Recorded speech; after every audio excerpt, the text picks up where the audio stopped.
তার আগে ওই তোমার কণ্ঠে আমার একখানা গান শোনাও। আমার যে মনে বড় সাথে গেছি তোমার এই মধুর কণ্ঠে আমার একখানা গীত গেয়ে শোনাবে। ও তুমি গান শুনবে? হ্যাঁ সখী। তাই বেশ, তোমাকে আমি গান গেয়ে শোনাবো। বেশ, ভালোবাসার গান, ঠিক আছে, তবে শোনো কিন্তু। বেশ। ওকে মই তো বোঝো ভাল, তাই নাকি? ও মোর বন্ধু বুঝি না।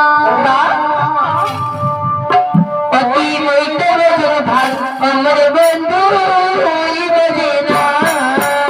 অতি মইতে বোঝো ভাল আমার বন্ধু বোঝে না।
আমার বন্ধু বুঝি না।